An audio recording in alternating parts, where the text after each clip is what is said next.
जय गुरुदेव। आप सभी साधकों का मैं एक बार फिर से स्वागत करता हूँ।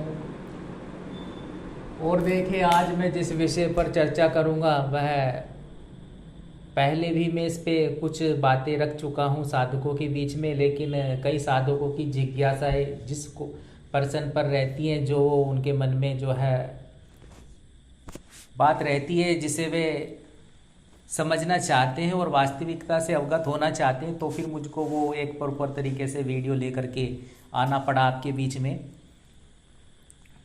क्योंकि आप समझ सके कि जब किसी साधना को करें तो क्या वास्तविकता होती है।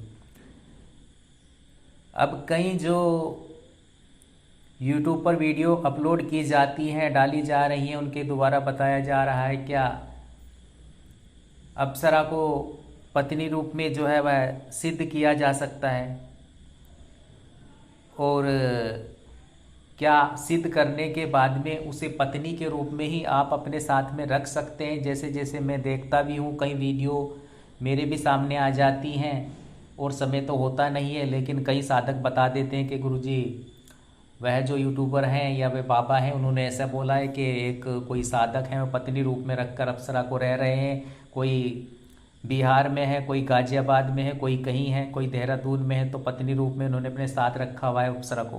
क्या ये पॉसिबल है? क्या हम भी जो है उस अप्सरा को पत्नी रूप में सशरीर उसका सहचर्य प्राप्त कर सकते हैं और पत्नी के रूप में रख सकते हैं अगर साधना कर लेते हैं? क्या ये पॉसिबल है? क्योंकि देखिए, अगर सशरीर एक अप्सरा आपके साथ में रहती है तो सामाजिक दृष्टि से लोग उससे मिलेंगे भी। ऐसा नहीं होगा कि फिर वो केवल आपको नज़र आएगी, फिर तो वो सबको नज़र आएगी, आपकी बहन को भी, आपके पिताजी को भी, आपकी माताजी को भी, आस पड़ोसियों को भी, कि ये कौन है, कहाँ से आई है, जिससे ने विवाह किया है। हो सकता है कि आप कह दें कहीं बाहर से शादी करके लाया हूँ, लेकिन क्या यह पॉसिबल है? और देह त्यागनी पड़ती है। देखिए, देह त्यागनी पड़ती है जिसने जन्म लिया है यहाँ पर पृथ्वी पर। यह है सबसे बड़ी वास्तविकता, यह है कि अगर जन्म लिया है तो देह को त्याग करना पड़ेगा, और फिर जो है वह सभी प्रक्रिया अपनानी पड़ती है। उसका अंतिम संस्कार भी किया जाता है, शमशान में भी ले जाया जाता है, सब कुछ होता है, सब क्रियाएं होती हैं। ठीक है। और सबसे पहले आप ये समझ लीजिए कि जो एक बार जन्म लेता है उसको जाना ही होगा, उसके लिए मृत्यु लोक है। ठीक है, उसको फिर जाना है जो आया है। फिर मैं इस बात पर आ जाता हूँ कि क्या अप्सरा को पत्नी रूप में सशरीर उसके साथ आप रह सकते हैं? क्या ये पॉसिबल है समाज में रहते हुए? और ये इस बात पर मैं कह रहा हूँ क्योंकि उन साधकों को बताया जाता है कि कोई बिहार में है, कोई कानपुर में रह रहा है अप्सरा के साथ पत्नी बनाकर। क्या ये पॉसिबल है? तो मैं कहना चाहता हूं कि देखिए, जो वास्तविकता है वह यह है कि पत्नी रूप में तो आप उस अप्सरा को प्राप्त कर सकते हो। इस बात में तो सत्यता है कि आप उसे पत्नी, प्रेमिका, माता, किसी भी रूप में जिसमें क्षमता आप में है, अगर माता में भी, तो उसमें भी उसे आप साधना संपन्न कर सकते हो। जो विधान है, पत्नी रूप में भी उसको कर सकते हो। लेकिन फिर कुछ शर्तें होती हैं कि अगर आप पत्नी रूप में कर रहे हो उस अप्सरा को, तो ऐसा नहीं होगा कि आप समाज में रह रहे हो, ऐसा नहीं होगा कि आप बिहार में रह रहे हो, ऐसा नहीं होगा कि आप कानपुर में रह रहे हो, ऐसा नहीं होगा कि आप दिल्ली में रह करके अप्सरा को सशरीर रख रहे हो साथ में। तो ऐसा पॉसिबल ही नहीं है। फिर उन साधकों के लिए तो है ही नहीं वो चीज़ जो पत्नी रूप में इस क्रिया में है कि सशरीर आपके साथ में वह रहे, चौबीसों घंटे रहे। तो वो उन साधकों के लिए नहीं है जो गृहस्थ रूप से साधक हैं, ना ही उनको कोई वह साधना संपन्न करा सकता है उस तरीके से कि वह चौबीसों घंटे उसके साथ रहे, दुनिया में कोई भी गुरु। ठीक है, क्योंकि ये पॉसिबल नहीं है। ये किन के लिए है? ये उनके लिए होता है जो हिमालय में ऐसी जगह रहते हैं, वह ऋषि मुनि, वह अघोरी, वह योगी, वह सन्यासी, जो सामान्य मानव के सामने आते ही नहीं हैं, सामाजिक दृष्टि से पूर्ण रूप से कटे हुए हैं, पूर्ण रूप से कटे हुए हैं। कहाँ आए कहाँ चले गए आपको पता नहीं चलेगा। ये उनके लिए है। ठीक है, वो भी उनके लिए होता है। वो भी ये नहीं है कि वह चौबीसों घंटे उसको रखेंगे, वो भी पत्नी रूप में किया है तो पत्नी वाले वह कार्य आपके साथ में करेगी। पत्नी की तरह वह खाना भी बना देगी उन ऋषि मुनियों के लिए, उनके लिए बनाएगी, वह आपके लिए नहीं। ये चीज़ नहीं है अवेलेबल अप्सराओं की, ठीक है। वह खाना भी बनाती है उनके लिए भोजन, वह तो साधनाएं करते हैं। अब हिमालय है, हिमालय की ऐसी ऐसी जो है वह कंदराएँ हैं, ऐसी ऐसी कंदराएँ हैं। आपने देखा होगा जो कुछ ऋषि मुनि, कुछ नागा साधु आते हैं जो कुंभ मेले में आते हैं, फिर कहाँ चले जाते हैं आपको पता नहीं होता। आधे उनमें फ्रॉड होते हैं, लेकिन जो आधे वास्तविकता से होते हैं, जो नागा साधु और जो अन्य अघोरी होते हैं वो भी होते हैं, सभी प्रकार के लोग हैं। और वे कहाँ चले जाते हैं या आपको किसी सामान्य मनुष्य को पता नहीं होता है, तो वे ऐसी हिमालय की कंदराओं में, गुफाओं में रहते हैं जहाँ ना तो आप सामग्री का इस्तेमाल कर सकते हैं, ना कभी कि ऐसा नहीं कि भोजन की भी वहाँ व्यवस्था करनी पड़ती है। अब तेल कहाँ से लाएंगे?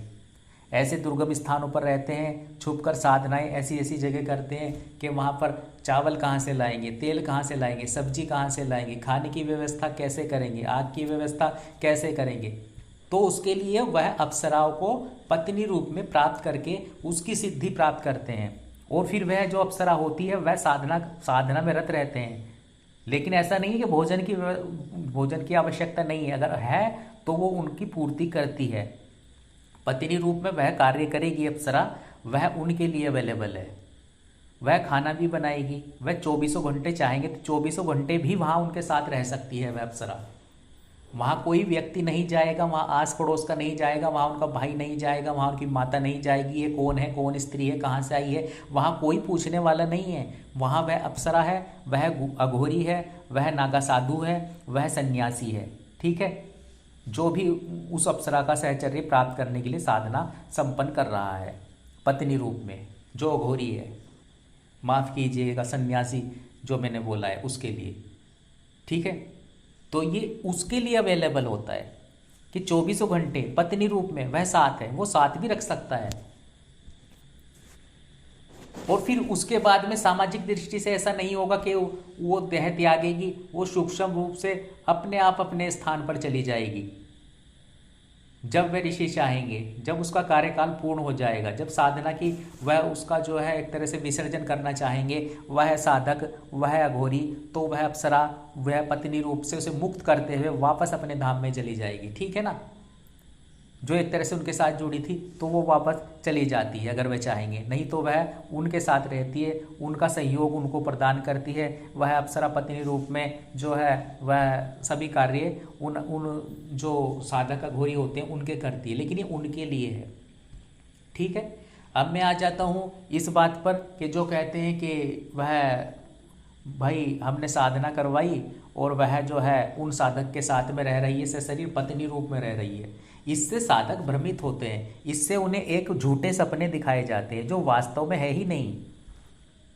अप्सरा साधना हम भी करवाते हैं, वो प्रत्यक्षीकरण भी किया हुआ है कई साधकों ने, ठीक है। उनके नाम बताना तो मुनासिब नहीं होता है और बताया नहीं जाता।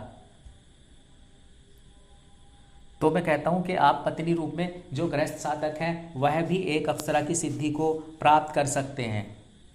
अगर कोई देहरादून में रह रहा है, अगर कोई बिहार में रह रहा है तो वो भी कर सकता है, लेकिन उनके लिए अलग अलग चीज़ें होंगी। उनके लिए वे 24 घंटे अवेलेबल नहीं है फिर अप्सरा वहाँ पर। ऐसा नहीं है कि उन्होंने रूम ले रखा है और वहाँ पड़ोसी भी जानते हैं भाई ये कौन स्त्री है, वे पूछेंगे कौन है। अगर अप्सरा है तो उसमें ऐसा तेज होगा, इतना आकर्षण होगा कि सब उसकी ओर आकर्षित हो जाएंगे, आस पड़ोस के, रहना मुश्किल हो जाएगा। एक गंध 24 घंटे उस अप्सरा में से एक सुगंध, जैसे कस्तूरी की सुगंध होती है, तो वैसे ही एक सुगंध इत्र से भी बहुत ही तेज, वह 24 घंटे उसमें से प्रवाहित होती रहती है और इतना अधिक आकर्षण होता है। तो कैसे सामान्य रूप से आप उसको पत्नी रूप में जो है वह सोचते हैं कि वह 24 घंटे घर में खाना भी बना रही है, ये भी कर रही है, वो भी कर रही है। तो साधकों को भ्रमित किया जाता है, उसके लिए वह चाहते हैं कि उनके संपर्क में आए और वह साधना संपन्न करें। उन्हें कोई वास्तविकता से जो है वह लेना देना नहीं है। फिर विश्वास उठता है शक्तियों पर से, फिर विश्वास उठता है उस साधकों का जो सोचते हैं कि भाई बिहार में एक साधक है जिन्होंने पत्नी रूप में सिद्ध किया हुआ है, एक साधक कानपुर में 24 घंटे उनके साथ रहती है, पत्नी रूप में खाना बना रही है, झाड़ू लगा रही है, चलो भाई हम भी देखते हैं अप्सरा है। तो भाई वो वाली चीज़ उनके लिए नहीं होती है। पत्नी रूप में वह क्या होगा, अब मैं आपको बताता हूँ कि अगर पत्नी रूप में आप जो है वह अप्सरा की साधना संपन्न करता है कोई सामान्य साधक, तो उसके जीवन में वह कैसे आएगी। पत्नी रूप में दो चीज़ें होंगी, दो प्रकार से आती है। या तो एक प्रकार यह रहेगा कि पत्नी रूप में आपने साधना की उस अप्सरा की, प्रत्यक्ष भी हो जाएगी वे आपके सामने, लेकिन वे आपके सामने अगर आपके विचार ये होंगे कि आपके 24 घंटे पत्नी रूप में मेरे साथ रहना है, तो फिर वह क्या क्रिया करेगी, फिर वह उस कन्या को आपके जीवन में ला देगी, जैसे मैंने पहले भी कहा था, जिससे आपका विवाह संपन्न होगा, जिसमें अप्सरा वाले गुण होंगे, स्वभाव अप्सरा वाला होगा। ऐसा नहीं कि वह अप्सरा होगी, ठीक है, ऐसा नहीं है कि अप्सरा होगी, वह भी किसी माँ की पुत्री होगी, लेकिन गुण वो वाले होंगे उसमें। वह उसके शरीर में सूक्ष्म रूप से उसके जो है प्रवेश कर सकती है, उसे माध्यम बना सकती है, यह क्रिया आपके साथ में हो सकती है, ठीक है। तो उस तरीके से एक साधक के जीवन में वो 24 घंटे के लिए प्रवेश करती है। ऐसा नहीं है कि वह आ गई उतर के अदृश्य होकर और के पत्नी बन गई, जैसे उसमें दिखाते हैं सीरियलों में कि भैया 24 घंटे रह रही है पत्नी अप्सरा है, तो वो वाली चीज़ नहीं है। वो अपनी ऊर्जा ऐसी ऐसी कन्या को आपको प्रदान कर देती है साधक को, कि उसमें अप्सरा वाले तत्व होते हैं, गुण होते हैं हर दृष्टि से, और वह जो है 24 घंटे फिर विवाह भी होता है, लेकिन उसके भी माता पिता होते हैं, वह भी जो है गृहस्थ से आई हुई होती है, ठीक है ना, लेकिन उसको माध्यम बना करके उसके शरीर में प्रवेश करके आपके साथ वह रह सकती है, फिर वह सभी क्रियाएं होंगी। एक एक की प्रक्रिया हो गई, ठीक। अब आ जाते हैं दूसरा क्या होता है। दूसरा, अगर पत्नी रूप में ही कामना करते हैं, मैं यहाँ प्रेमिका वाली बात नहीं कर रहा हूँ, ठीक है, अब मैं पत्नी वाली ही बात कर रहा हूँ कि पत्नी रूप में दूसरी क्रिया में क्या होगा। दूसरी में ऐसा होगा कि अगर आपने अप्सरा को प्रेमिका रूप, वो पत्नी रूप में जो है सिद्ध किया है, तो उसमें दूसरी तरीके से कैसे आएगी वे, फिर वे 24 घंटे नहीं रहेगी। अगर आप विवाह नहीं करना चाह रहे किसी अन्य, केवल उसको ही पत्नी रूप में प्राप्त कर रहे हो, है ना, और कहीं भी रह रहे हो किसी भी शहर में, तो वो क्या करेगी, वह आएगी, लेकिन 24 घंटों के लिए अवेलेबल नहीं होगी, वह केवल आप ही को दिखेगी और किसी को दिखाई नहीं देगी, प्रत्यक्ष रूप से आपको दिखेगी, प्रत्यक्ष रूप से वह उस साधक को दिखेगी जिसने उसकी साधना कर रखी है। ऐसा नहीं कि आपके पड़ोसी को भी दिखेगी, ऐसा नहीं है कि अपनी आपकी माता जी को भी दिखेगी, ऐसा नहीं है कि आपकी बहन को भी दिखेगी, आपके भाई को भी दिखेगी, आस पड़ोस उनको तो हवा भी नहीं होगी, केवल आप ही को दिखेगी। आपके लिए वह कार्य भी कर सकती है, भोजन भी की व्यवस्था भी आपके लिए कर सकती है, लेकिन आपको किसी को बताना नहीं होगा कि ये भोजन किसने बनाया है, सबके सामने नहीं बनाएगी, वह केवल आपको नजर आएगी। पत्नी रूप में इस प्रकार से वह आपके जीवन में प्रवेश कर सकती है, और अगर 24 घंटे चाहें तो 24 घंटे भी रह सकती है, वह इस प्रकार से रहेगी। तो ये समझना होगा कि वास्तविकता क्या होती है, वह पूरी वास्तविकता उस साधक को बताई नहीं जाती है। फिर अगर वह चीज़ें उसके सामने में नहीं आती हैं, तो फिर साधनाओं से जो है उसका एक तरह से मोह भंग होता है, विश्वास उठता है। एक तो इतना आसान होता नहीं है, उस शक्ति को जो है प्राप्त करने के लिए अप्सरा जैसी शक्ति को मेहनत करनी पड़ती है, ठीक है ना। तो सबसे अच्छा स्वरूप क्या है उस अप्सरा का, जिसमें वे जल्दी कनेक्ट होती है एक साधक के साथ में, और अपना सहचर्य प्राप्त प्रदान करती है, प्रेमिका की तरह आती है, 1-2 घंटा रहती है आपके सामने। जब आप उसका आह्वान करोगे तब वह आपके साथ में आएगी, आपका मार्गदर्शन करेगी, आप ही को नजर आएगी और किसी को महसूस भी नहीं होगा। लेकिन उसके लिए एकांत होना चाहिए जहाँ आप उसका आह्वान करेंगे। 1-2 घंटा भी बिताएगी आपके साथ में। नृत्य चाहेंगे कि नृत्य देखना चाहेंगे उसका, तो नृत्य भी कर सकती है आपके सामने, ठीक है। आप उसका गायन सुनना चाहते हैं, संगीत सुनना चाहते तो वो भी करेगी, वो भी गाकर सुनाएगी, सब कुछ करेगी। कोई प्रॉब्लम में है आप, तो एक प्रेमिका, एक मार्गदर्शिका की तरह वह आपको रास्ता दिखाएगी, बताएगी। तो ये वास्तविकता होती है, और वह अप्सरा ये चीज़ें करती है, उलझनों से आपको निकालेगी, बताएगी कि आपको कौन सी साधना करनी चाहिए, किन देवी देवता का जो स्मरण करना चाहिए, जिससे आप इन बाधाओं अड़चनों से निकल सकें। और जो क्रिया होती है वह भी करेगी, जैसा आप चाहेंगे वैसा करेगी, ठीक है ना। ऐसा भी नहीं है कि आप चाहें और वह हर इच्छा आपकी पूर्ण करने की पूरी कोशिश करती है अप्सरा, जो उसमें क्षमता होती है। तो कुछ चीज़ें होती हैं जिनमें पत्नी रूप में आपको, या तो साधक को ये भी तब होंगी उसके जीवन में, अगर वह पत्नी रूप में कामना करता है तो वो अकेला होना चाहिए, वह परिवार में भी नहीं रहना चाहिए। अगर अकेला होगा, पत्नी रूप में सिद्ध की हुई है, तब ये कार्य उसके साथ में करेगी, तभी वह उस प्रकार से उसके साथ में रह सकती है। तो ऐसे नहीं होता है जैसे आपको बताया जाता है कि भाई वह जो है बिहार में रह रहे हैं, वह हरिद्वार में रह रहे हैं, वो वहाँ रह रहे हैं और उनके साथ में 24 घंटे पत्नी, तो ऐसा तो है ही नहीं। तो ऐसी बातों से आप जो है भ्रमित ना हो। और एक सत्य मैं इसलिए कहता हूँ कि सिद्धाश्रम मार्ग जो चैनल है आपको वास्तविकता से अवगत कराता है, साधना से भी पहले, प्रैक्टिकली रूप से। ठीक है, तो प्रैक्टिकली रूप से यहाँ बातें की जाती हैं, आपको जो सपने वही दिखाए जाते हैं जिनमें वास्तविकता हो, ताकि आप जब साधना करें तो पूर्ण जानकारी के साथ में करें। अगर आप अप्सरा की साधना संपन्न कर रहे हैं तो उसके लिए पूर्ण जानकारी आपको हो कि कैसे आती है, क्या होता है, किस रूप में करेंगे, किस रूप में वह साथ रहती है, तो ये सब चीज़ें उसमें होंगी, आपके जो है ज्ञान में होंगी। तो फिर आप जो है करेंगे तो वह आप निराश नहीं होंगे, वास्तविकता से अवगत होकर के आप जो है वह साधना संपन्न कर सकेंगे। तो जो बोला जाता है कि भाई हमने वो करवा रखी है, पत्नी रूप में 24 घंटे उनके साथ हैं, वह हैं वह ऐसा कुछ भी नहीं होता है। जो वास्तविकता है उस प्रकार से होती है, वह केवल उस साधक को दिखाई देती है, चाहे आप पत्नी रूप में करें।